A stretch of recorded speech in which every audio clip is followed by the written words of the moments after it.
잠시 예배를 위해서 기도하는 시간 가지겠습니다. 주님 감사합니다. 오늘도 이 예배의 시간을 허락하여 주시고 주님을 만날 수 있는 이 시간을 주시고 또 주님과 대화할 수 있는 이 시간을 주시고 주님의 말씀을 들을 수 있는 이 시간을 주셔서 감사합니다.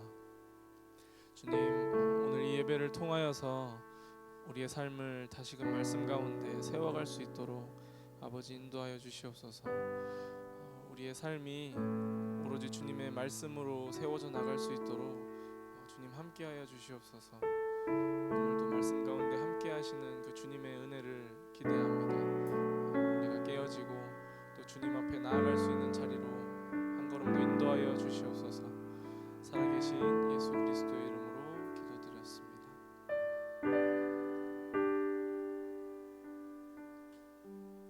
우리가 주님의 말씀대로 순종하겠노라고 고백하며 나아가는 시간이 되었으면 좋겠습니다. 함께 찬양합시다.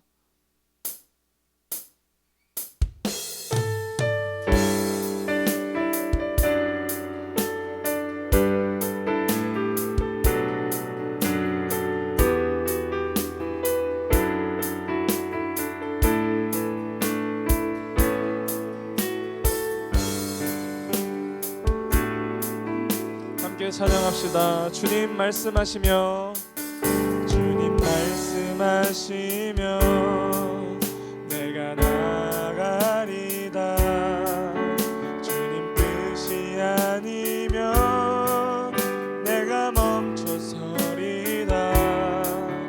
나의 가고 서는 것 주님 뜻에 있으니 오 주님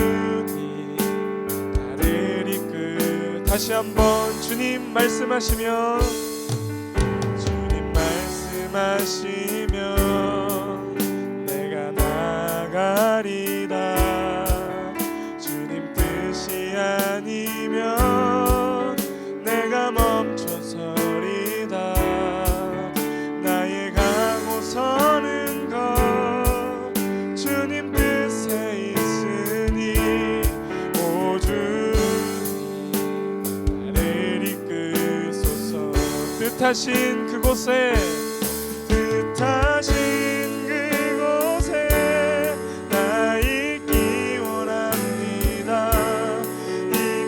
이끄시는 대로 순종하며 살리니 연약한 내 영혼 통하여 일하소서. 주님 나라와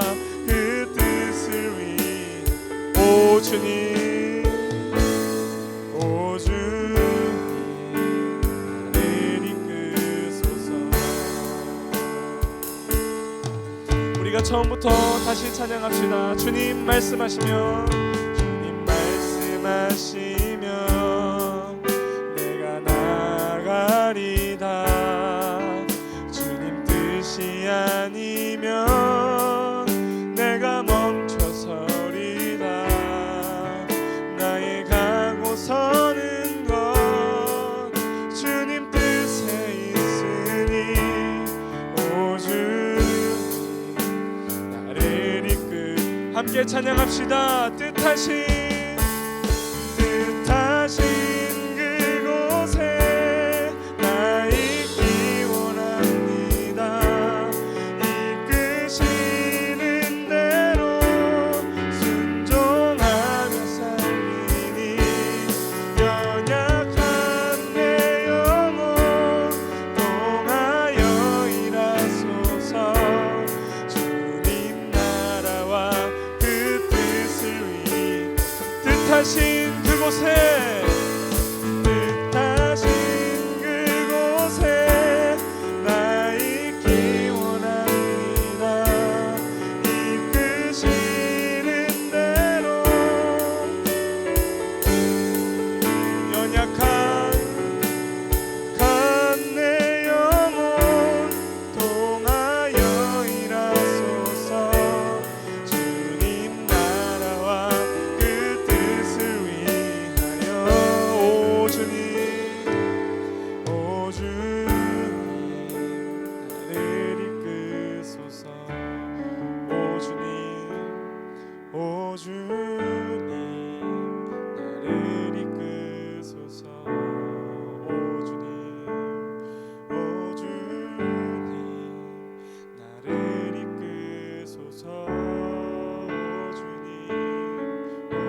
말씀을 따라가겠노라고 함께 고백하며 나아가는 시간이 되었으면 좋겠습니다.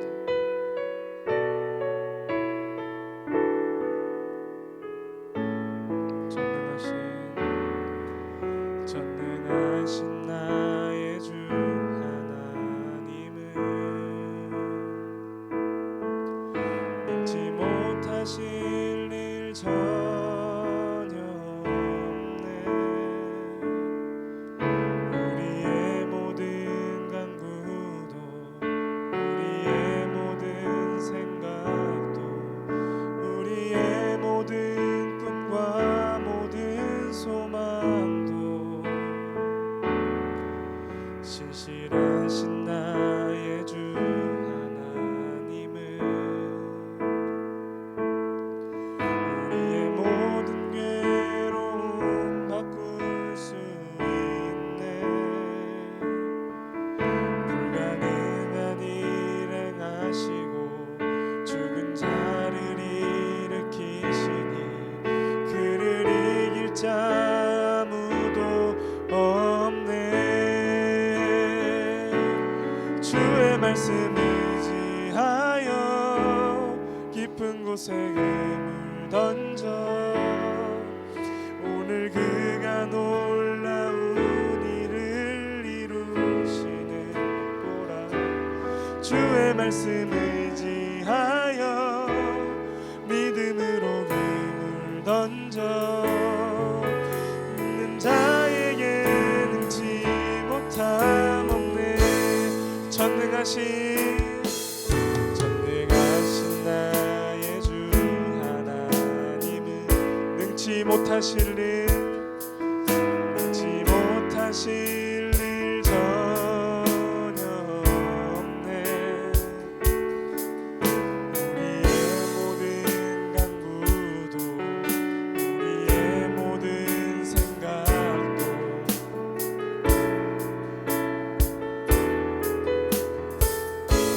신실하신 나의 주 하나님은 우리의 모든 괴로움 바꿀 수 있네. 불가능한 일 행하시고 죽은 자를 일으키시니 그를 이길 자 아무도 없네. 주의 말씀 의지하여 깊은 곳에 그물 던져 오늘 그가 놀라운 일을 이루시는 주의 말씀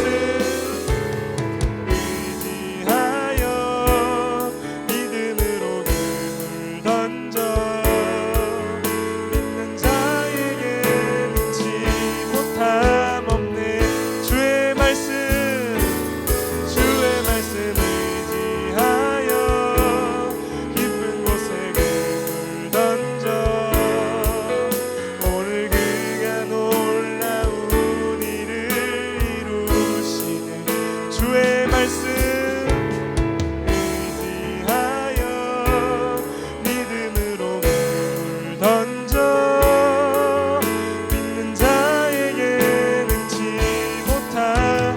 주의 말씀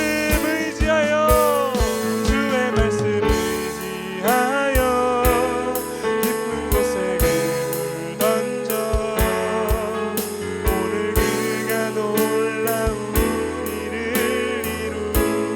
주의 말씀 의지하여 믿음으로 그물 던져 믿는 자에게 능치. 우리가 믿음으로 주의 말씀 의지하여 깊은 곳에 그물 던져 오늘 그가 놀라운 일을 이루. 아멘. 주의 말씀 믿음으로 그물 던져 믿는 자에게 능치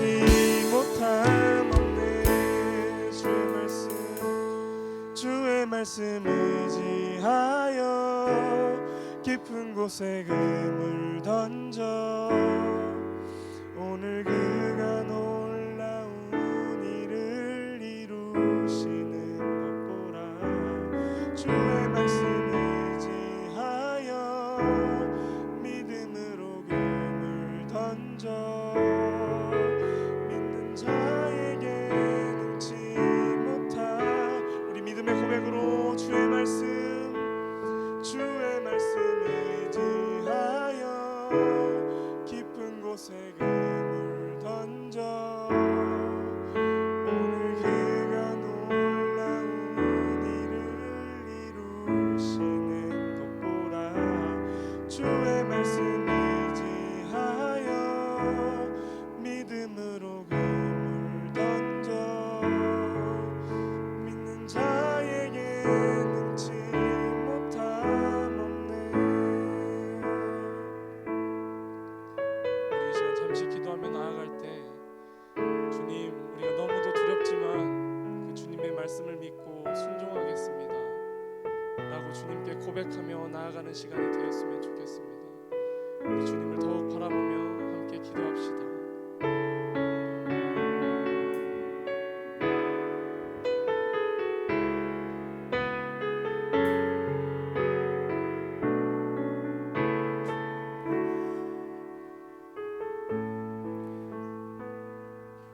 하나님 감사합니다. 아버지 하나님 또 주일이 되었습니다. 하나님 우리와 함께하여 주시고 아버지 하나님 우리가 주님을 예배할 때 우리 마음 가운데 임하여 주시옵소서. 하나님 우리의 오늘 선포되어지고 나누어진 이 말씀 가운데 역사하여 주시고 하나님 우리가 하나님의 말을 하고 하나님의 마음을 가지고 하나님의 귀를 가지고 삶을 살아갈 수 있도록 우리가 늘 주님을 바라보면서 주님을 예배할 수 있도록 인도하여 주시옵소서. 지금 있는 코로나 이 문제들이 조속히 해결되고 이것으로 인해서 우리가 다시 한번 새롭게 주님을 예배하고 따를 수 있도록 인도하여 주시옵소서. 하나님이 역사하실 줄 저희가 믿사오니 하나님 저희의 삶을 받아 주시옵소서. 감사드리고 모든 말씀 예수 그리스도 이름으로 기도드립니다.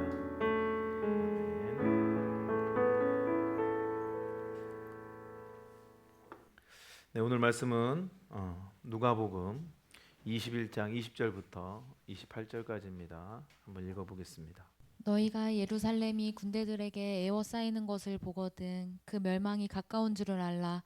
그때 유대에 있는 자들은 산으로 도망갈 것이며 성내에 있는 자들은 나갈 것이며 촌에 있는 자들은 그리로 들어가지 말지어다. 이날들은 기록된 모든 것을 이루는 징벌의 날이니라. 그날에는 아이벤 자들과 젖먹이는 자들에게 화가 있으리니 이는 땅에 큰 환난과 이 백성에게 진노가 있겠음이로다. 그들은 칼날에 죽임을 당하며 모든 이방에 사로잡혀 가겠고 예루살렘은 이방인의 때가 차기까지 이방인들에게 밟히리라. 1월 성신에는 징조가 있겠고 땅에서는 민족들이 바다와 파도의 성난 소리로 인하여 혼란 중에 공고하리라. 사람들이 세상에 임할 일을 생각하고 무서워함으로 기절하리니 이는 하늘의 권능들이 흔들리겠음이라. 그때 사람들이 인자가 구름을 타고 능력과 큰 영광으로 오는 것을 보리라. 이런 일이 되기를 시작하거든 일어나 머리를 들라 너희 속량이 가까웠느니라 하시더라. 아멘. 네, 오늘 말씀의 제목은 때가 되면 머리를 들 수 있을까? 라고 정했습니다. 오늘 본문 누가복음 21장은요 복음서에서 마태복음 24장과 마가복음 13장과 병행 구절인데 이 세 장은 내용이 거의 비슷하지만 굉장히 중요한 장입니다. 왜냐하면 마지막 때에 있을 환난, 마지막 때에 있을 어려움, 마지막 때에 있을 은혜에 관한 이야기입니다. 요한계시록도 예수님이 요한에게 이야기하셔서 마지막 때를 기록한 거지만 예수님이 이 땅에 성육신으로 와 계신 상태에서 마지막 때를 굉장히 자세하게 기록해 준 장이 바로 누가복음 21장입니다.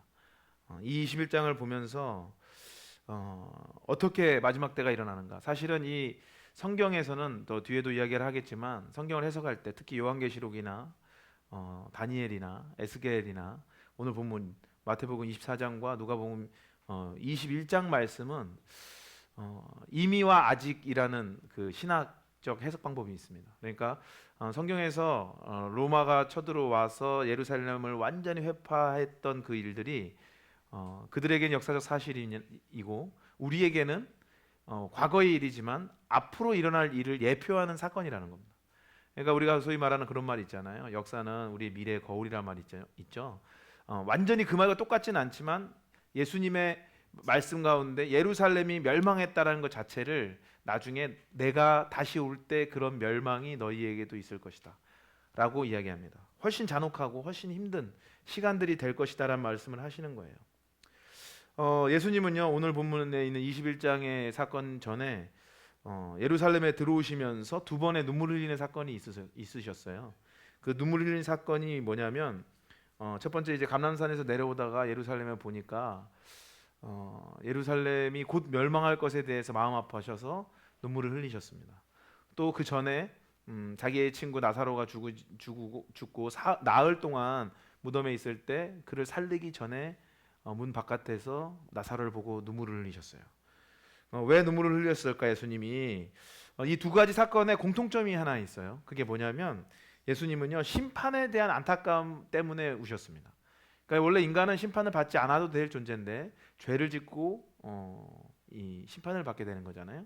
그러니까 나사로도 죽지 않아도 될 문제인데 그렇게 비참하게 근데 그의 죄 때문에 죽었기 때문에 그것 때문에 저 죽음을 경험하지 않아도 될 사람이 죽었다 하고 그를 보고 눈물을 흘리셨다라는 거예요. 굉장히 사랑이 많으시고 인간적인 인간적이라는 말이 나쁜 말이 아니고요.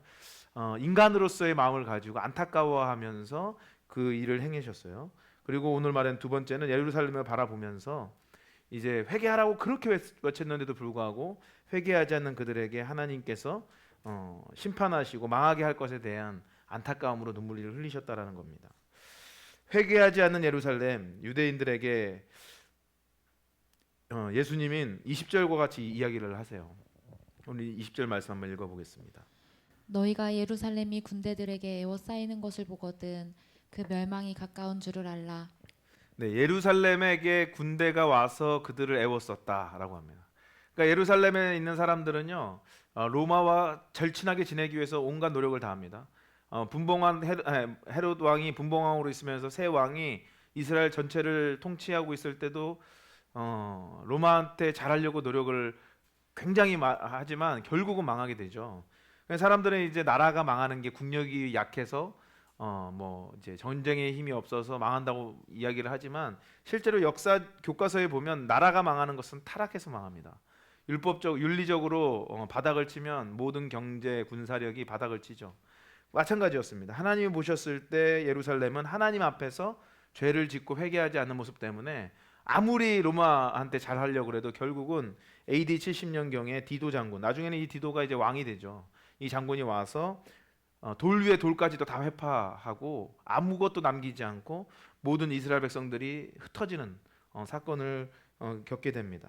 이때 예수님께서 뭐라고 이야기하시냐면 그때 도성으로 들어가지 말고 촌에도 들어가지 말고 어디로 도망가라 그러냐면 산으로 도망가라 그래요.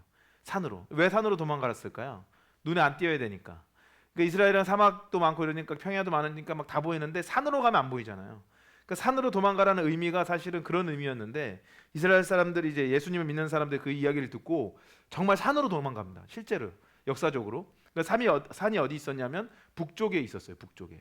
그 북쪽에 갈릴리 지역에 기독교인이 많았었잖아요. 그 사람들이 북쪽으로 도망갑니다. 그래서 북쪽으로 도망가서 실트루드 쪽으로 가서 아시아 쪽으로 와요. 그게 지금의 말하는 동방 정교회, 러시아 정교회가 그 사람들로부터 이루어졌습니다. 실제로 디아스포라가 되어가지고 흩어진 사람은 북쪽으로 많이 갔어요. 그러니까 아시아 쪽으로. 그리고 바울을 통해서 유럽으로 온 사람들은 그렇게 흩어진 게 아니라 자기의 신념을 가지고 복음을 전하다 흩어지게 돼요. 동방 종교회가 이단이다 아니다 말이 많지만 결국은 사실 예수님을 믿는 사람들이기도 하거든요. 우리가 이 하나님이 흩으신 그 징벌의 날 이거에 대해서 오늘 우리가 좀 많이 보고 하나님이 우리를 흩으신 것이 어떤 의미인지 어떤 마음을 가져야 되는지 우리가 좀 많이 공부를 해야 될 것 같습니다. 22절을 한번 읽어볼까요? 22절. 이날들은 기록된 모든 것을 이루는 징벌의 날이니라. 네, 예수님의 징벌의 날이라는 뜻은요. 이 징벌의 날은 헬라어로 엔디케시스라는 이 헬라어예요. 이게 말이 징벌의 날이죠. 어떤 뜻을 가지고 있냐면 복수의 날이라는 뜻입니다. 그러니까 하나님이 복수하셨다 그래요. 그러니까 하나님이 복수하셨는데, 다시 말하면 하나님이 복수하셔서 이 복수로 인해서 어떤 일을 하겠다라는 의미예요. 그런데 누구에게 복수를 했을까요? 누구에게? 그 대상자가 중요하죠. 뭐 빌라도에게 한 것도 아니고요, 로마에게 한 것도 아니고요. 복수를 누구한테 했어요? 바로 예루살렘에 했다라는 거예요. 이게 중요합니다. 그러니까 자신이 하나님께서 선택하신 그 백성들이 자신을 배신해가지고 복수를 하셨다는 뜻이에요. 이게 굉장히 큰 의미죠. 사실 악랄한 것을 따지자면 본디오 빌라도에게나 헤로드 왕이 훨씬 심한 짓을 했죠. 왜냐하면 본디오 빌라도는 성경에 나오진 않지만 갈릴리에 있는 이 자기를 대항하는 모든 사람을 죽이는 어떤 학살을 감행했고요, 역사적으로. 또 이 헤롯 왕은 여러분들이 잘 아시듯이 예수님 태어날 때 자기 왕권을 지키기 위해서 2세 이하의 모든 남자아이를 다 죽였잖아요. 베들레헴 근처에 다 죽여버렸잖아요. 이런 악랄한 일을 한 사람을 심판하지 않고 하나님은 자기를 선택한 이스라엘 백성들을 심판하세요. 징벌을 내리신다라는 거죠. 실제로 예루살렘의 멸망은 정치적인 멸망이라기보다는 어떤 성전의 파괴, 다시 말하면 하나님의 임재의 취소를 말하는 거예요. 그러니까 하나님이 더 이상 너희와 함께하지 않아요. 저번에 제가 설교 드릴 때 노아의 전 시대에 사람의 아들이 하나님의 아들이 사람의 딸을 외모를 보고 좋아하고 계속 육체적으로 사니까 하나님의 영이 더 이상 임하지 않았더라라는 말을 하잖아요. 그 임재가 떠나버리는 거죠. 그게 곧 죽음이잖아요. 그게 멸망이죠. 그 멸망을 자행하셨고 백성들에게 그 성전을 완전히 회파시키는 그런 처벌을 내리세요. 이 성전의 의미, 뭐 요즘은 뭐 교회를 여기 갔다 저기 갔다 하시는 분이 많은데 그 당시만 해도 성전은 딱 한 군데였잖아요. 예루살렘, 하나님의 임재. 그러면서 하시는 말씀이 말씀하시는 게 뭐냐면 성전의 의미와 그 존재와 그 역사함과 어떠한 간섭도 이제 너희들에게 허락하지 않겠다. 그래서 유대교가 완전히 망하는 그런 사건입니다. 지금도 이제 이스라엘이 유대교를 다시 세워서 자기가 재건하려고 하지만 실제로 예수 그리스도를 믿는 이 기독교가 유대교보다 훨씬 크고 훨씬 많은 파급력과 훨씬 많은 사람들로 채워지고 있는 것을 보면 알 수 있습니다. 그들은 성전을 지어지기 전에는 이제 하나님의 장막을 중심으로 살았잖아요. 늘 장막, 성전은 하나님을 상징했어요. 그것이 무너졌다라는 것은 그들에게 엄청난 이제 고통의 시간이 시작되었다라고 이야기합니다. 무려 2000년 가까운 세월 동안 성전 없는 삶을 그들이 살게 되고 하나님에 대한 신앙보다는 자기의 삶의 풍성함을 위해서 삶을 살아갈 수밖에 없는 그런 나라 없는 존재로 삶을 살아가게 됩니다. 그들이 하나님을 의지하였다면 어땠을까요? 예루살렘에 있는 바리새인들과 사두개인들과 열심당원들과 서기관들이요, 하나님을 따르고 하나님이 보내신 예수 그리스도를 알아보고 그들이 예수님을 예배하고 예수님을 따르고 그 가르침대로 살았으면 어떻게 됐을까요? 그럼 예수님 안 죽었을까요? 그래서 한번 좀 생각해봤습니다. 정말 그들이 다 회개했다면 어떻게 됐을까? 아마도 예수님은요 헤롯 대왕과 빌라도와 로마에 의해서 죽었을 거예요. 그러니까 예수님의 뜻이 그거였던 것 같아요. 이방인에 의해서 죽어서 이방인에게 복음이 전하가기 원했는데 오히려 그 예수님을 죽게 한 앞잡이가 누굽니까? 내가 가장 사랑하고 선택했던 바로 이스라엘 백성이었다라는 거예요. 그게 굉장히 큰 사실입니다. 얼마나 예수님이 마음이 아팠을까요? 내가 선택하고 여태까지 내가 도와줬던 그들이 나를 배신한다. 알고 있으셨으면서도 지속적으로 바리새인들과 이야기를 합니다. 그리고 복음에 대해서 이야기하고 회개할 것을 종용합니다. 그러나 그들은 끝까지 회개하지 않았고 결국 예수님이 돌아가신 이후 30년 있다가 완전히 멸망하는 사건을 경험하게 됩니다. 하나님의 이 엄청난 분노가 하나님을 믿는 자에게 내려온 이유, 그 이유가 뭘까요? 에스겔서 22장 28절부터 31절을 보면요, 하나님이 보시는 관점이 있습니다. 그러니까 하나님은 늘 보시는 관점이 우리랑 달라요. 그래서 그 관점대로 우리가 살아야 되는데 우리는 이렇게 봐도 하나님 다르게 보는 관점이 있거든요. 에스겔서 22장 28절부터 32절에 보면 왜 이스라엘이 망했는지를 잘 알 수가 있어요. 한번 읽어보겠습니다. 그 선지자들이 그들을 위하여 회를 칠하고 스스로 허탄한 이상을 보며 거짓 복수를 행하며 여호와가 말하지 아니하였어도 주 여호와께서 이같이 말씀하셨느니라 하였으며 이 땅 백성은 포악하고 강탈을 일삼고 가난하고 궁핍한 자를 압제하고 나그네를 부당하게 학대하였으므로 이 땅을 위하여 성을 쌓으며 성 무너진 데를 막아서서 나로 하여금 멸하지 못하게 할 사람을 내가 그 가운데서 찾다가 찾지 못하였으므로 내가 내 분노를 그들 위에 쏟으며 내 진노의 불로 멸하여 그들 행위대로 그들 머리에 보응하였느니라. 주 여호와의 말씀이니라. 네, 에스겔 시대에 이제 많은 타락상이 있었어요. 그 타락상 중에 제사장과 선지자들 타락해요. 돈을 받고 점을 봐주고요. 돈을 받고 제사를 지내주고요. 사람들이 너무 타락하고 악하고 특별히 가난한 자를 갈취하고요. 가난한 자를 돕는 게 아니라 그들을 갈취해서 자기 배를 부르게 하는 탐관오리들이 있었던 거죠. 이 사람들이 가득할 때 하나님이 화가 나셨어요. 그래서 이스라엘을 이제 징벌하시려고 그래요. 그런데 징벌하시면 딱 좋은데 그렇게 하지 않으시고 하나님이 그 단계에 어떤 말씀하시냐면 이 땅을 위하여 성을 쌓으며 성 무너진 데를 막아서서 나로 하여금 멸하지 못하게 할 사람을 내가 그 가운데서 찾다가 찾지 못했다. 다시 말하면 연약한 사람들이 회개할 수 있도록 어느 누군가 하나는 하나님의 마음을 알아서 무너진 성벽이라는 뜻이 뭐냐면 경고해야 되는데 타락해서 그리고 연약해서 무너진 그것을 보수하고 개복하고 회복시켜줄 사람이 없어서 망했다는 겁니다. 그러니까 소돔과 고모라가 망한 이유는 악인이 많아서가 아닙니다. 의인이 없었기 때문에. 그러니까 이 시대에 많은 사람들이 말해요. 세상이 타락하고 동성이 합파화되고 뭐. 여러분 이건 하나도 놀랄 사실이 아니에요. 왜냐하면 세상은 옛날부터 악했어요. 그런데 문제는 뭐죠? 믿는 우리가 더 악한 거예요. 이게 문제라는 겁니다. 우리의 사고방식이 하나님의 생각을 따라가지를 못해요. 하나님께서 말씀하시는 거죠. 지금 누구 어떤 특정 교회에서 막 정치나 우리가 비난할 수 있고 비판할 수 있거든요. 그런데 비판만 하고 끝나버리는 것은 하나님 원하시는 뜻이 아니에요. 하나님이 그것을 안타깝게 여겨서 그것으로 하여금 기도하게 하시고 회개하게끔 누군가 나서서 회복시키는 일을 감당해야 되는데 그 사람이 누구여야 된다고요? 믿는 우리가 돼야 된다는 겁니다. 근데 우리는 너무나 비판과 비난에 능해요. 우리는 리더가 조금만 잘못해도 왜 그렇게 하면서 자기가 하는 걸 다 포기해버려요. 그게 우리의 삶이에요. 누가 어떻게 했고 누가 어떻게 했다 이거는 중요하지 않잖아요. 우리가 하나님의 마음을 알아서 무너진 성벽을 막아서서 하나님의 분노를 잠잠케 할 수 있는 자가 될 수 있는가 이겁니다. 아브라함은 그렇게 기도를 하죠. 그래서 자기 조카를 구하기 위해서 끊임없이 기도해요.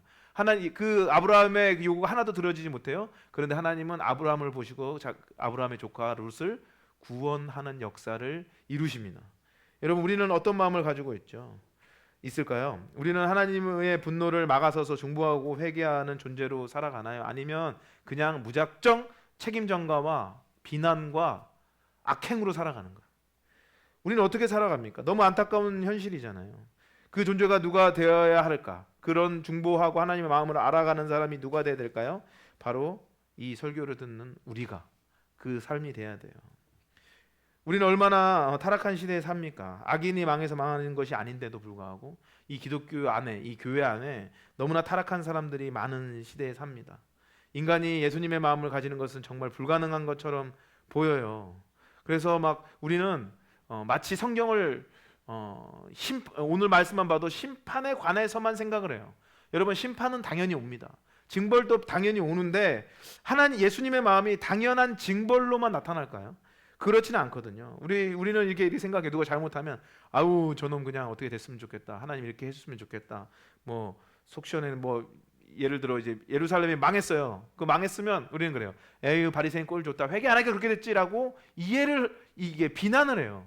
근데 비난을 하는 것보다 우리가 더욱 필요한 것은 얼마나 안타까운 현실인가라고 하나님의 마음을 먼저 이해할 수 있어야 되거든요. 근데 그 이해함이 없이 우리는 늘 그렇게 누군 어땠고 당연히 그렇게 될 줄 알았어. 하나님이 대가를 치르라 그랬으니까 이렇게 살아요.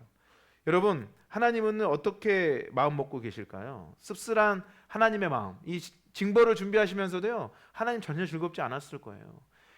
우리가 예수님이 재림하셔서 오셨을 때 공중 재림하셔서 우리가 죽은 자가 살아났을 때 막 우리는 기뻐하겠죠. 제 생각에는 예수님은 전혀 기뻐하지 않으실 거예요. 왜냐? 구원받은 자보다가 죽는 자가 훨씬 많으니까.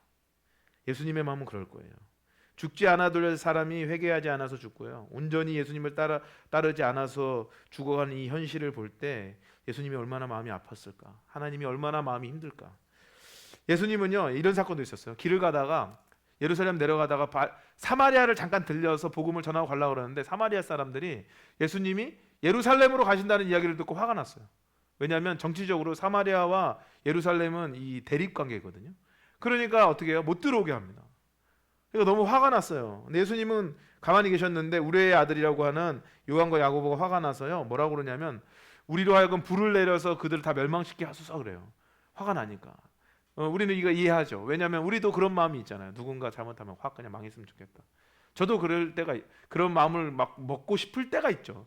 그렇게 먹는다는 게 아니라 인간이니까 거절을 당하면 분노가 나는 건 당연한데 예수님이 오늘 성경에서 뭐라고 말씀을 하시냐면 누가복음 10장 54절 55절에 이렇게 이야기를 하고 계세요. 제자 야고보와 요한이 이를 보고 이르되 주여 우리가 불을 명하여 하늘로부터 내려 저들을 멸하라 하기를 원하시나이까. 예수께서 돌아보시며 꾸짖으시고. 네, 예수님께서 뭐라 그래요? 꾸짖으셨다 그래요. 근데 성경에는 안 나와요. 누가복음에만 요 본문이 나오거든요. 근데 뭐라고 꾸짖은지 안 나오는데 킹 제임스 버전과 몇몇 사본에는요 이것이 나와 있어요. 이 말씀이 나와 있는데 뭐라고 이야기하냐면 그리고 그는 말씀하셨다. 이게 직역을 한 거예요. 헬라어를. 너희들은 너희들이 영에 속한 자들이라는 것 사실을 알지 못하는구나. 진실로 인자는 사람들의 생명을 멸하기 위함이 아니라 구원하기 위하여 왔노라 그래요. 예수님은요 우리를 심판하기도 하세요. 그리고 우리를 꾸짖으시기도 하세요. 그런데 그 목적이 뭐예요? 우리를 구원하기 위함이에요. 그러니까 재림이 딱 오실 때 예수님은 또 고통스러울 거예요. 십자가에 달려 죽으실 때만큼 그보다 더 고통스러울 거예요. 왜냐하면 내가 사랑하는 많은 사람들이 심판으로 지옥에 떨어질 거니까. 그 안타까운 현실을 보면서 예수님이 얼마나 마음 아프셨을까.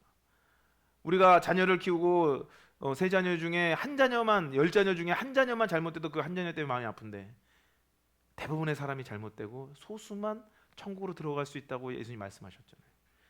얼마나 힘들었을까요? 야고보와 요한의 마음을 보시고 꾸짖으셨고 늘 정죄함으로 똘똘 뭉쳐있던 그 영에 속해 있다고 착각했던 사람들에게 예수님 말씀하세요. 좀 내 마음 좀 이해해줘라. 우린 예수님의 마음을 이해하고 있나요? 여러분 예수님의 목적이 뭐라고요? 영혼 구원하는 거예요. 그러니까 우리가 예수님을 믿는 사람으로서 교회에서 예배를 드리고 하나님 앞에 나가는 것은 영혼 구원하기 위함이에요. 은혜를 받는 것도요 사실 엄밀히 따져서 내 영혼을 구원하고 다른 사람을 구원하기 위함이에요.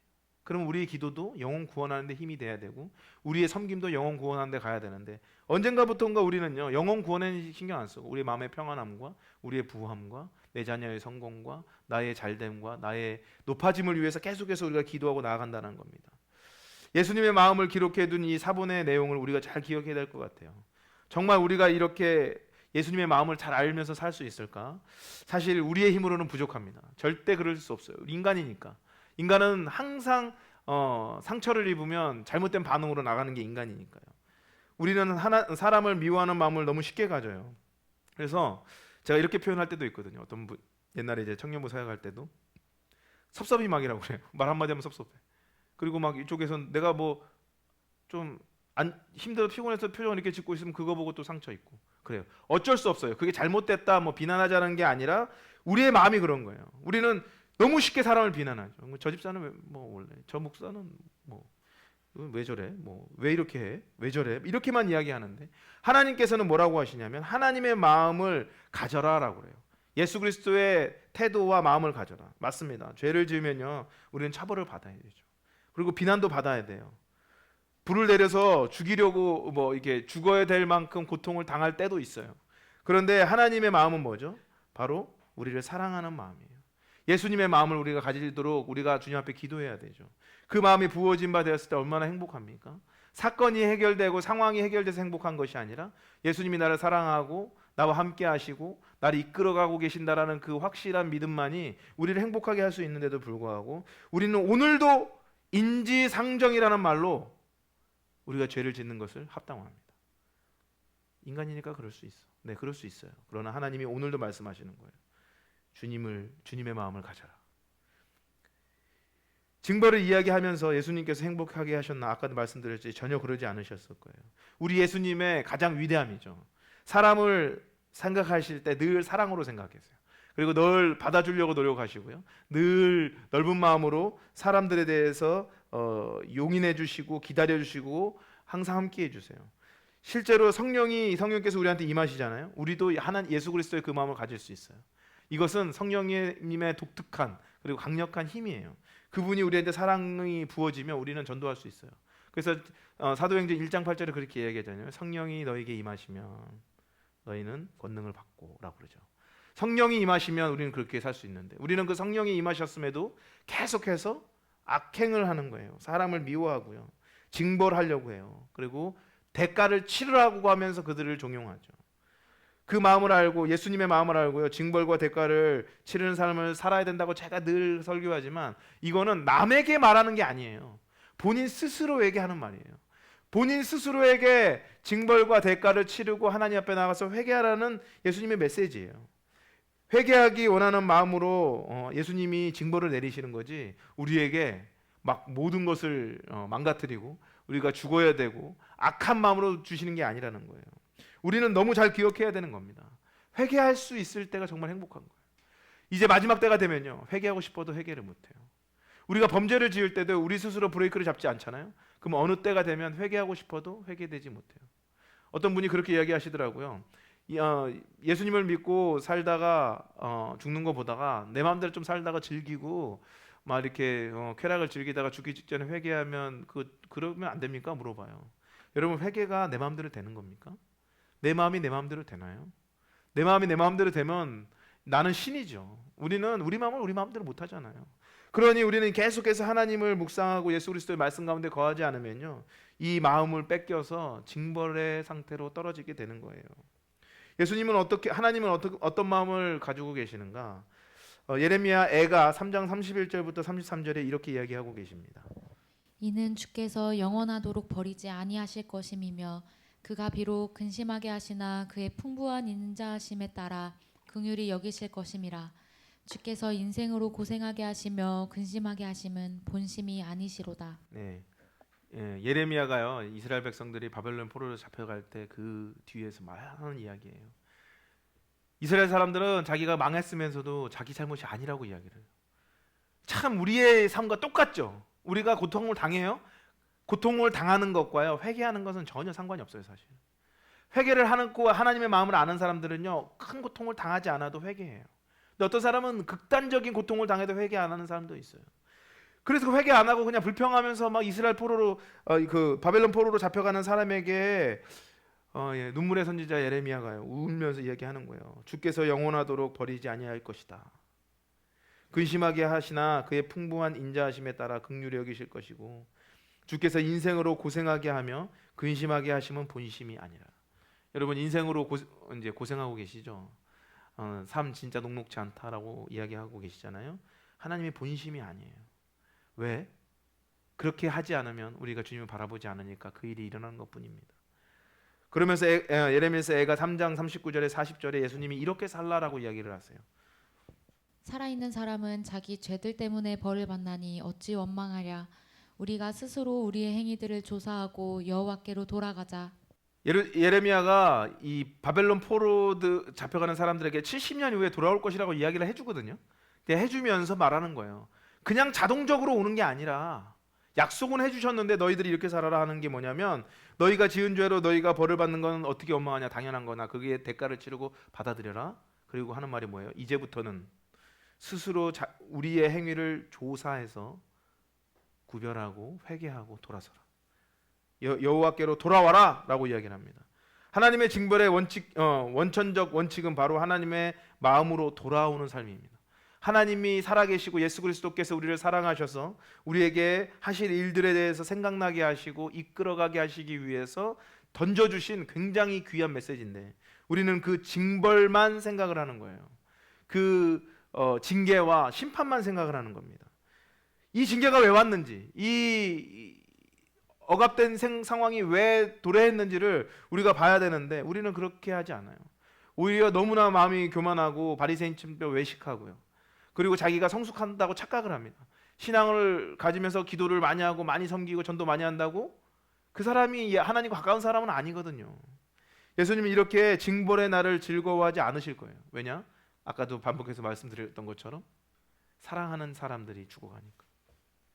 너무 고통스러운 그날이 오는 것을 예수님이 별로 반가워하지 않으실 거예요. 오늘 본문에 보니까 그날이 되면요, 예루살렘 백성들은요 이방인에게 밟힐 것이다 라고 24절에 이야기하고 계세요. 진정으로 중보하고 주님의 마음을 알고 함께해야 할 이스라엘 백성들이요, 하나 예수 그리스도의 마음을 이해하지 못하고 오히려 예수님을 죽이려고 하니까 그 분노가 너희들에게 임할 것이다. 이것이 얼마나 두려운 날인가를 이야기합니다. 우리는 예레미야 애가의 말씀처럼 우리 마음을 조사해 봐야 됩니다. 여러분 조사해 보셨습니까? 옛날에 제가 어렸을 때 유행어 중에 하나가 뭐냐면 조사하면 다 나와 이거였습니다. 왜냐하면 경찰청 사람들이라는 다큐에서요 늘 그 경찰청 과장이 하는 말 딱 앉혀놓고 조사하면 다 나와. 여러분 조사하면 다 나와요. 우리가 조사를 안 할 뿐이죠. 코로나 우리나라에 뭐 환자 많이 났는데 왜 그랬죠? 조사하면 다 나옵니다. 근데 우리는 조사를 하지 않아요. 근데 우리가 하나님 앞에서 그렇게 우리 마음을 조사해 볼 때 그 조사하는 것으로 우리가 회개하고 돌아오는 게 좋다라는 거예요. 왜냐하면 23절에 보니까요 그 징계의 날, 다시 말해서 예루살렘이 무너진 날을 어떻게 표현해 놓냐면 아이 벤 자와 젖먹이는 자가 고통으로 당하고 땅에 큰 환란이 있을 것이다라고 이야기를 해요. 그러니까 아이 벤 자와 이 아이를 젖먹이는 자가 가장 약자잖아요. 움직이기가 힘들잖아요. 도망갈 수가 없는 그때가 온다.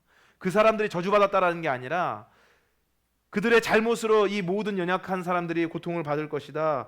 정말 안타까운 현실이다라고 이야기를 합니다.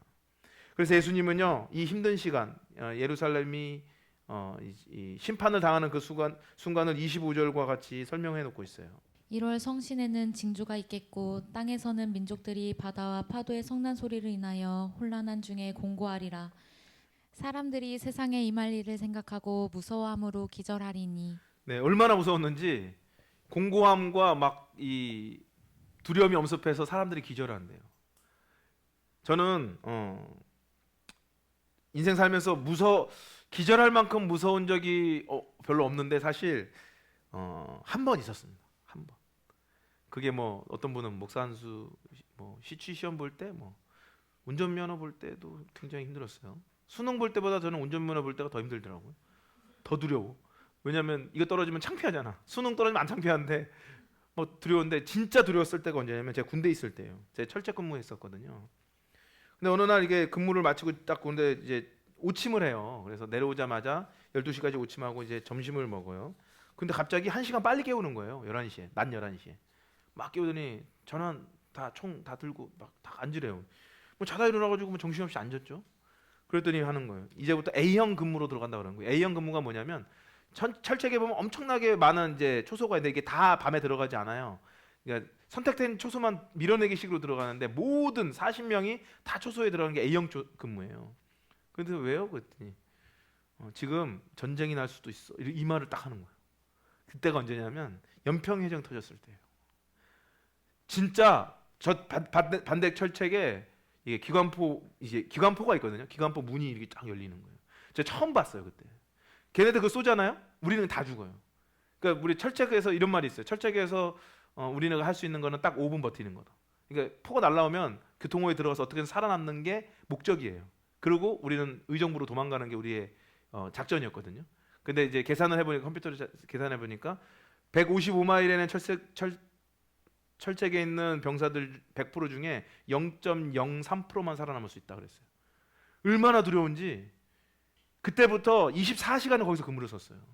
내려와서도 어떻게 자냐면 잘 때 전투 못 벗고 그냥 자는 거예요. 잠이 안 와요. 계속 깨는 거예요. 결국은 이제 한 4, 5일 있다 보니까 기관포 문도 닫히고 이제 정상적으로 돌아갔는데 저는 그때 엄청난 공포를 맛봤어요. 제가 그때 신학생이지만 군종은 아니었거든요. 그런데도 불구하고 얼마나 두려운지 병장들이 저를 찾아와 가지고요. 저 일병 때예요. 찾아와서 야 기도 좀 해줘라. 아 나 진짜 이거 어떻게 하냐. 막 이렇게 할 정도로 그게 너무나 두려운 거죠. 전쟁이 일어나면요 인간들이 경험할 수 있는 최고의 스트레스를 맛본대요. 그게 공황 상태로 온대요 사람이. 그래서 뭘 어떻게 하는지를 모르는 상태가 온대요. 저는 그날 그 3일을요 엄청난 두려움으로 살았어요. 고향에 계신 우리 부모님은 어떡하지? 그때는 뭐 결혼할 때 하기 전 아니니까 뭐 우리 와이프 생각은 못했겠죠. 어디 뭐 이거는 어떡하지, 저건 어떡하지. 근데 가장 무서웠던 게 소리 소문 없이 그냥 바로 죽는다라는 거였어요. 근무 쓰고 있다 폭탄이 날라와서 그냥 죽는 거죠. 그때 당시만 해도 뭐라고 그랬냐면 A4 용지당 2발의 폭탄이 떨어진다고 그랬어요. 그러면 죽는 거예요. 20만 발이 날라온대요. 얼마나 두렵습니까? 이번 코로나 문제로 사회적 이슈가 되고 있는데 지역 사회에 이제 코로나가 퍼지고 저도 그 생각 저번에 제가 말씀드렸잖아요. 독감 한번 걸렸는데 잠이 안 오는 거예요. 내가 코로나에 걸리면 우리 교회는 어떻게 되나? 이제 우리 교회는 끝이다. 나는 어떻게 되나 막 이렇게 내가 가봤더니 A형 독감이라고 하는데 왜 이렇게 감사한지. 독감 걸린 게 감사하더라니까요. 여러분 우리가 큰 고통이라는 것을 한번 경험해 보면 정말 기절할 정도로 무서워요. 그걸 한번 상상해 보세요. 이 일이 터졌다. 어떻게 할 것인가. 그런데 이 세상에서 어떤 상상보다도 이 세상이 멸망한다. 그리고 하나님 오셔서 나의 모든 행위를 심판한다. 라고 한다면 얼마나 두려울까요? 내 삶을 돌아보면 여태까지 내가 했던 모든 죄가 파노라마처럼 지나가지 않을까요? 나 이거 용서받을 수 있을까? 나 이거 정말 회복될 수 있을까? 이런 생각하지 않겠습니까? 이런 두려움의 시간, 심판의 시간이요 우리에게 작용하는 거예요. 우리는 그것을 보고 두려워하게 될 때가 분명히 온다고 예수님이 말씀하셨어요. 예수님은 이렇게 또한 마지막 때 될 것이다라고 또한 희망적인 이야기도 27절과 28절에 또한 이야기하세요. 한번 읽어보겠습니다. 그때 사람들이 인자가 구름을 타고 능력과 큰 영광으로 오는 것을 보리라. 이런 일이 되기를 시작하거든 일어나 머리를 들라. 너희 속량이 가까웠느니라 하시더라. 네, 그렇게 심판의 때가 오는데 27절 전반부에는 포괄적으로 그 이스라엘에 사는 사람들 그리고 예루살렘에 사는 전체 사람들에게 하는 이야기라면 27절과 28절에 그때 사람들이 예수님이 하늘에서 구름을 타고 오시는 걸 볼 것이다라고 그랬습니다. 그러니까 예루살렘 성이 무너지는 것을 예표하면서 그 이야기를 하시는데 오셨을 때 뭐라고 하냐면 이런 고난과 힘든 일이 있었을 때 내가 하늘에 임할 때 너희들은 뭐 하라고 그래요? 머리를 들고 일어서라. 속량의 때, 구원의 때가 임할 것이다 라고 이야기를 하고 있다라는 겁니다. 설교 초입에 이야기했던 것처럼 에스겔서와 에가서에 말씀하시는 것처럼 하나님의 마음을 알고 예수님의 마음을 알고 그렇게 마음을 조사해서 살아가는 사람들은요 그때가 되면 일어서서 머리를 들 수 있을 거예요. 그런데 우리가 만약에 우리의 마음을 조사하지 않고 마음을 돌아보지 않고 내 행위를 하나님의 저울에 달아보지 않고 말로만 믿는다 하고 행실로는 보여주지 못하면 그때가 돼도 우리는 머리를 못 드는 거죠. 주여 주여 하는 자마다 다 아버지 집에 갈 수 없다라고 이야기했던 것이 이루어지는 거죠. 이 일어나서 머리를 들라라는 뜻이 헬라어로 직역하면요 스스로 일어나 머리를 들어 하늘을 보라는 겁니다. 스스로. 그러니까 스스로 내 마음을 감찰해서 너희가 자신 있냐? 그러면 일어나서 하늘을 봐라 했을 때 만약에 딱 들어서 봤는데 예수님이 위에서 넌 아니야 라고 하면 우리는 다시 머리를 숙여야 되는 겁니다. 그것이 우리 안에 일어난다라는 겁니다. 실제로 마태복음 24장과 마가복음 13장에 공중에 임하시는 예수님을 상징해요. 이게 병행구절이잖아요. 그런데 누가복음은 좀 달라요. 공중에 임하시는 예수님을 상징하고 누가복음에서는 공중에 예수님 임하시고 심판이 있을 때 우리가 어떻게 해야 되는지에 대한 이야기를 하시는 거예요. 오늘 본문은 사실은. 그래서 유일하게 누가는 인간이 그때 어떻게 해야 돼? 예수 그리스도를 믿는 사람들이 어떻게 그 심판에 반응해야 되는가라고 이야기합니다. 여러분 그때 예루살렘이 멸망하고 성전이 파괴되었을 때 깨어 있었던 그 기독교인들은 어떻게 했을까요? 그들은 흩어져서 복음을 전하기 위해서 교회를 세우기 위해서 각 나라와 각 민족으로 흩어졌어요. 바리새인들은 어떻게 했을까요? 그들은 자기의 살 길을 도모하기 위해서 로마와 결탁해서 삶을 살았다는 역사 기록이 있습니다. 징벌로 오는 이 고통 여러분 지금도 사실은 우리는 징벌로 오는 고통 가운데 있는 거예요. 우리는 우리의 삶을 올바로 하나님 앞에 살아내지 못하니까 하나님이 우리한테 주시는 벌과 같은 것들을 받고 있을 때가 많이 있어요. 그럴 때 우리는 어떻게 해야 될까요? 누가복음 21장 19절에 이렇게 이야기합니다. 너희의 인내를 너희의 영혼을 얻으라 라고 합니다. 그러니까 오늘 말씀 그러니까 금요일 말씀 묵상의 마지막 구절이 그렇게 남아요. 너희의 인내로 너희의 영혼을 얻으라. 여러분 인내하십니까? 인내하는 것은 참는 게 아닙니다. 인내하는 것은 언젠가 지나가겠지라고 참는 게 아니에요. 인내라는 것은 소망을 가지고 버텨내는 게 인내예요. 어떤 사람은 소망 없이 그냥 버티기만 하는 사람이 있는데 그러면 결국 타락합니다. 우리는 예수 그리스도께서 우리와 함께 하시고 우리를 회복시켜 주시고 그날이 이르면 우리의 머리를 들 수 있도록 하나님 만들어 주신다라는 믿음을 가지고 예수님 때문에 그 마음을 갖고 인내해야 되는 삶을 살아야 됩니다. 예루살렘에 멸망할 그 예언을 듣고 그들이 말세지 말에 어떻게 했는지 성경에서는 이야기를 하고 있죠. 그들이 어떻게 살았는가? 여러분, 그때 당시에 바리새인들과 사두개인들은요, 머리 들 수 없을 만큼 부끄러운 삶을 살았습니다. 그들은 모두 회파됐고 그들이 가지는 모든 꼼수는 다 없어졌어요. 그러나 예수님을 기다리는 사람들은 결국은 머리를 들고 교회를 세우고 많은 기독교인들이 퍼져서 살 수 있는 나라를 만들었다라는 겁니다. 근데 가장 중요한 것은요, 우리 믿는 사람들의 삶의 태도죠. 그럼 우리는 어떻게 살고 있는가? 이미 2000년 전에 로마는 회파됐고요. 이제 다시 오실 예수님이 기다리고 계신다는 거예요. 그 예수님이 공중으로 오셔서 우리를 바라볼 때 우리는 머리를 들 만큼 그렇게 당당한 삶을 살고 있는가? 그 당당한 삶은 어떤 삶이에요? 바로 예수님의 마음을 알고 깨닫고 행하는 삶이잖아요.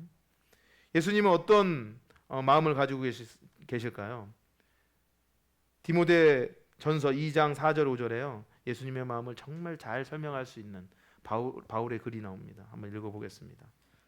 하나님은 모든 사람이 구원을 받으며 진리를 아는 데에 이르기를 원하시느니라. 하나님은 한 분이시요 또 하나님과 사람 사이의 중보자도 한 분이시니 곧 사람이신 그리스도 예수라. 네, 하나님은 뭘 원하신다고요? 모든 사람이 예수님 때문에 변화되기를 원하세요. 누가 잘못해서 그 사람이 벌받기 원하시는 게 아니에요. 예전에 어떤 설교자니까 어떤 목사님이 이 교회에 있다가 이사를 가서 다른 교회 간다고 이야기를 했더니 그 사람이 잘못되기를 위해서 기도했다라는 설교를 제가 들은 적이 있어요. 하나님은 그걸 원하지 않으세요. 하나님은요, 우리가 모두가 구원받기 원하세요. 그래서 우리에게는 복수를 할 권한이 없어요. 하나님은 그들을 위해서 중보하라고 이야기하시고 그들을 향해서 축복하라고 이야기를 하세요. 마지막 때가 오면요, 우리가 머리를 들 수 있을까? 믿지 않는 사람들은 징벌받고 우리는 머리를 들고 회복될 것이라고 말하는 것은요, 이단들이 하는 겁니다. 신천지도 14만 4천 명을 얘기하면서 다른 사람은 다 벌받고 우리는 14만 4천 명이 천국에 올라간다. 그래서 우리는 기쁘다고 얘기하는데 그것은 이단의 생각이에요. 하나님께서는 뭐라고 이야기하십니까? 오직 예수 그리스도의 마음을 가지라는 거예요. 우리는 구원받겠죠? 그러나 기쁠까요? 만약에 내 사랑하는 어머니, 내 사랑하는 고모, 내 사랑하는 형제가 예수를 믿지 않는다면 우리가 구원받을 때 기쁠까요? 그럴 수 없습니다. 구원받아서 기쁜 것은 천국에 올라가서 모든 것이 바뀌었을 때 기쁠지 모르겠지만 살아있는 이 세상과 아직 모든 것이 완성되지 않은 이때는 우리가 고통 가운데 살 수밖에 없어요. 예수님의 재림을 기다리는 사람은요, 그분의 마음을 알아서 일어나 하나님을 바라보고 예수께서 원하시는 그 마음을 영혼 구원하는 데 힘을 다하는 사람이에요. 그렇게 살아야 된다라는 거예요. 그러니까 누가복음 21장 그걸 이야기하는 거예요. 마지막 때에 이렇게 있어서 힘들고 어려울 거야. 아이고 두려워, 이게 아니고요. 그때가 있으니까 너희는 곧 복음 전하기를 힘을 다하라. 때가 이르면 너희도 회복될 것이다. 때가 이르면 내가 너희를 높일 것이다. 때가 이르면 내가 너희를 회복시킬 것이다. 다시 말하면 내 마음을 누가 알고 누가 내 마음을 전하겠느냐. 요즘 우리나라 교회를 보면요, 영혼 구원하는데 별 관심이 없어요. 우리는 이제 우리나라 교회가 이제 문제가 뭐냐면 계속해서 우리나라 교회가 가지고 있는 문제점 중에 하나가 자기의 옳은 것을 하는 것에 집중해요. 돈이 되느냐 마느냐에 집중하고요. 사람들이 나를 좋아하느냐 마느냐에 집중을 해요. 그러니까 인터넷 그 설교도 유명해지기 위해서 그것을 하는 목회자들도 많이 있어요. 사람이 많으냐 줄어드느냐가 교회의 척도예요. 교회가 얼마나 크세요? 이게 가장 궁금한 거예요. 그게 가장 궁금해요. 그 교회 생명력이 있습니까? 이게 아니고요. 그 교회가 몇 명이에요? 이게 제일 궁금합니다. 저도 그래요. 저도 딱 어떤 교회 보면 그 교회 몇 명이래? 이게 제일 궁금해. 저 또한 타락한 사람이죠. 가장 중요한 것은 돈이며 정치적 생명이며 교회 인원수가 아니라고 설교하고 우리는 다 알고 있지만 우리의 삶은 계속해서 보이는 그것에 착념을 하는 거죠. 그것이 이 교회, 이 나라 교회가 타락하고 있다라는 가장 큰 증거입니다.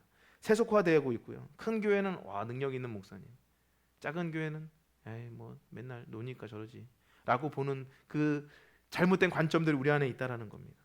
예수님의 마음은 그렇게 심판하고 어떤 잘못된 관점으로 보는 것이 아니라 오직 영혼 구원하기 위해서 최선을 다하는 그런 관점으로 우리가 봐야 됩니다. 스스로 일어나지 못하고 머리를 들지 못할 정도로 우리가 부끄러운 삶이 되어버릴 수도 있어요. 하나님 보실 때 우리는 어떻게 사는가, 우리가 살고 있지 그렇게 올바른 하나님의 삶을 살고 있는가를 우리가 봐야 됩니다. 예수께서 초대교회 교인들에게 오늘 말씀하시는 이야기가 스스로가 계속해서 너희들을 돌아보고 하나님 앞에 이렇게 회개하고 돌아오라는 말씀을 계속 하시는 거예요. 사람들이 요즘에 교회를 많이 지탄하죠. 막 이게 인터넷 들어가면 교회를 막 지탄할 때 막 이 교회 다니는 사람인가 봐요. 대부분 목사님 그렇지 않습니다. 막 올려요. 저는 그것 좀 안 올렸으면 좋겠어요.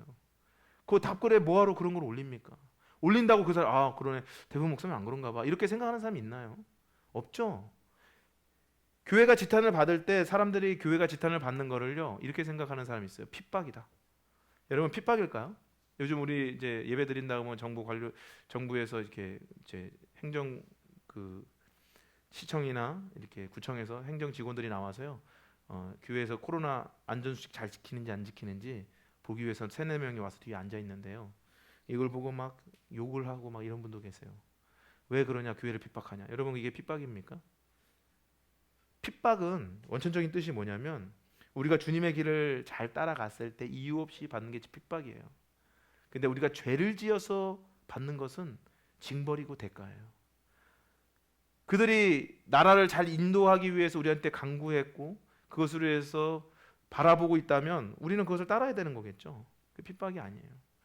우리가 당하고 있는 기독교의 지금 이 현실은 핍박이 아니라 우리가 예수 그리스도의 말씀을 따르지 못해서 오는 부작용이고 하나님의 징벌이에요. 징벌당하는 자들은요 자기의 대가를 져야 돼요.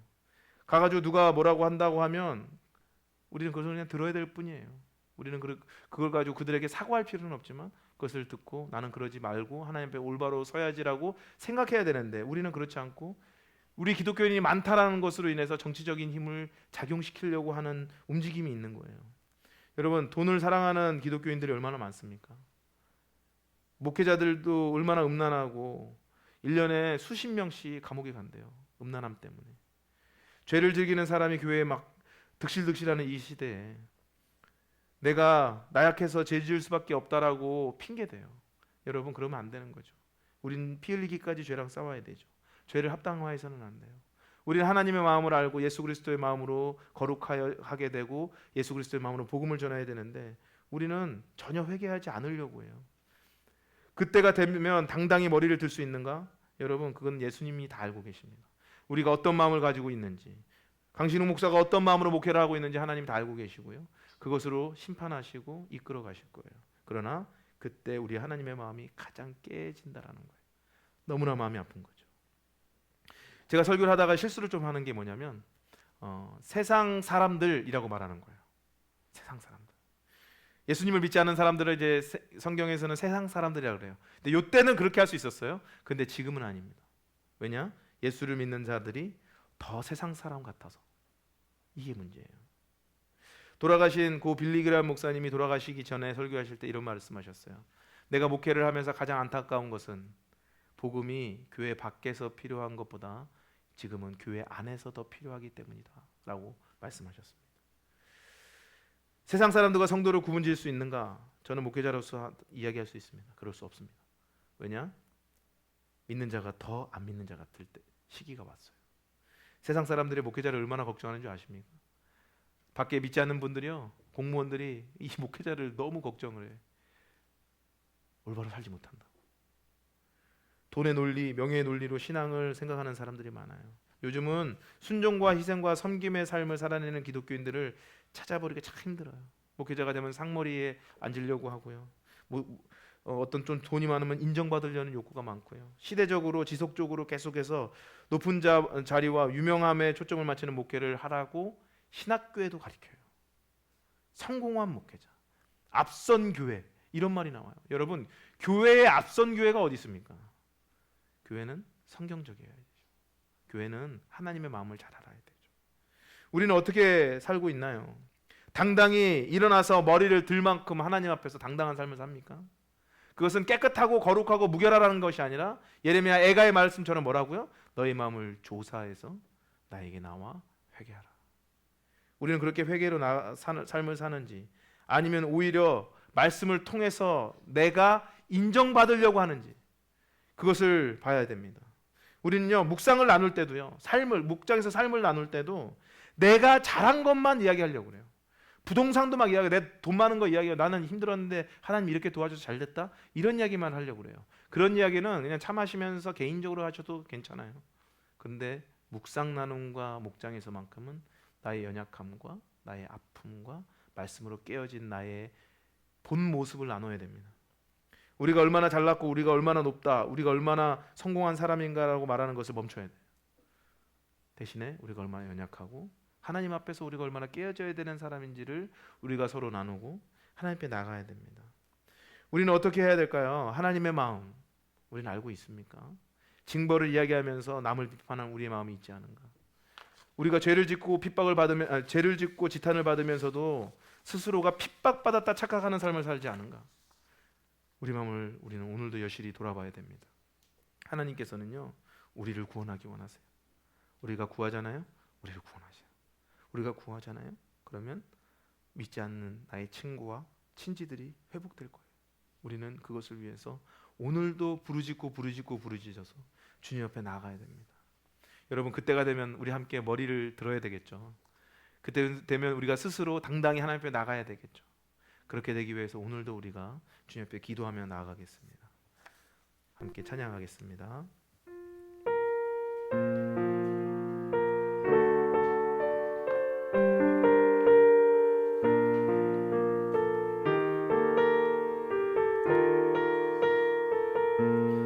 아버지 당신의 마음이 있는 곳에 나의 마음이 있기를 원해요. 아버지 당신의 눈물이 고인 곳에 나의 눈물이 고이길 원해요. 아버지 당신이 바라보는 영혼에게 나의 두 눈이 향하길 원해요. 아버지 당신이 울고 있는 어두운 땅에 나의 두 발이 향하길 원해요. 나의 마음이 아버지의 마음 알아. 내 모든 뜻 아버지의 뜻이 될 수 있기를 나의 온 몸이 아버지의 마음 알아. 내 모든 삶 당신의 삶 되기를. 다시 한번 처음부터 아버지 당신의 마음이 있는 곳에 나의 마음이 있기를 원해요. 아버지 당신의 눈물이 고인 곳에 나의 눈물이 고이길 원해요. 아버지 당신이 바라보는 영혼에게 나의 두 눈이 향하길 원해요. 아버지 당신이 울고 있는 어두운 땅에 나의 두 발이 향하길 원해요. 나의 마음이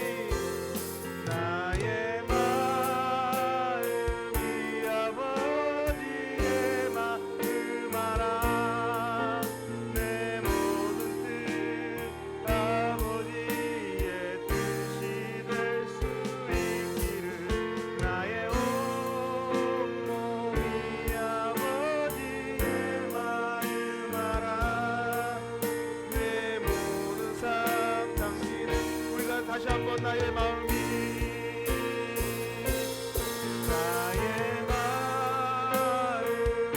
아버지의 마음 알아.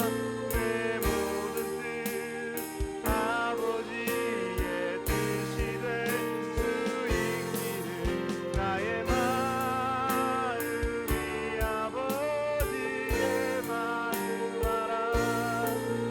내 모든 삶. 우리가 다시 한번 고백하겠습니다. 나의 마음이 아멘. 나의 마음이 아버지의 마음 알아.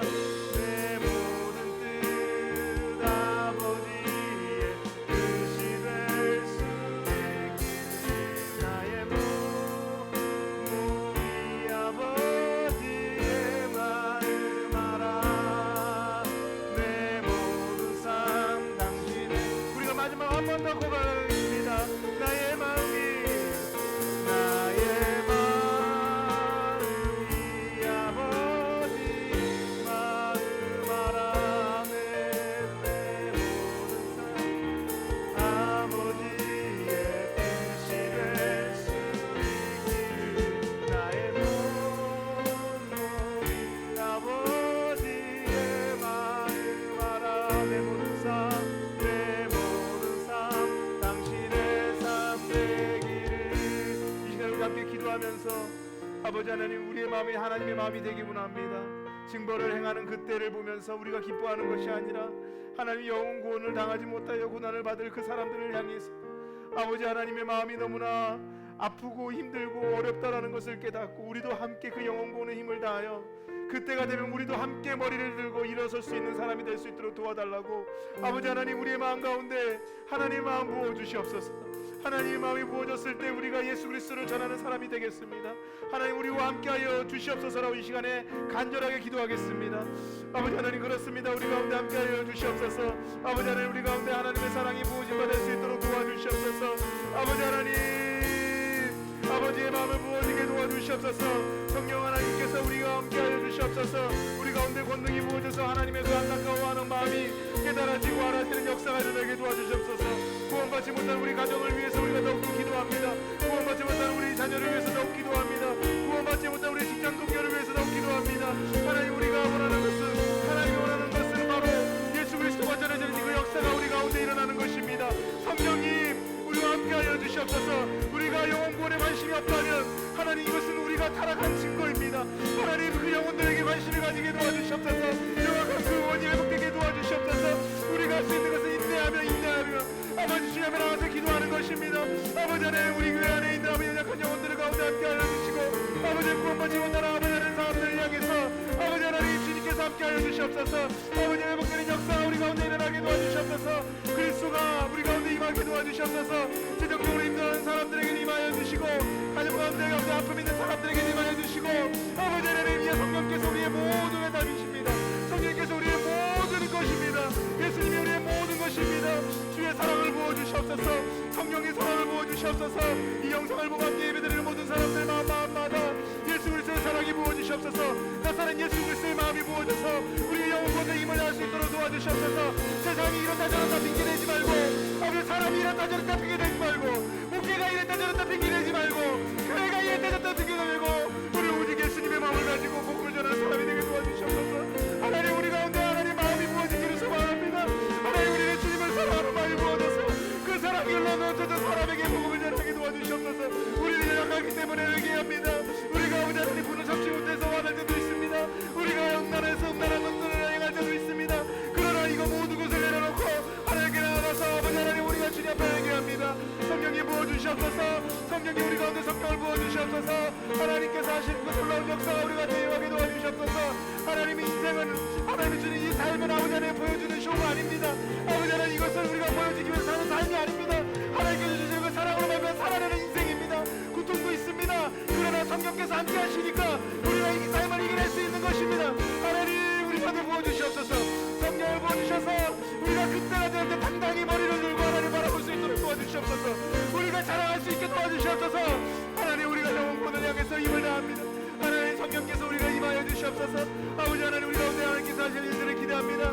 아버지 하나님, 마음에 부어질 수 있도록 하나님 인도하여 주시옵소서. 우리 가운데 체험받을 수 있도록 인도하여 주시옵소서. 하나님, 우리가 더 이상 아버지 사람을 비판하지 않게 도와주시옵소서. 세태를 비판하지 않게 도와주시옵소서. 오직 우리가 그리스도 예수의 마음을 가지고 기도하며 복음을 전하는 삶으로 우리가 살 수 있도록 인도하여 주시옵소서. 하나님, 복음을 듣고 변하는 사람이 많아질 수 있도록 하나님 함께하여 주시옵소서.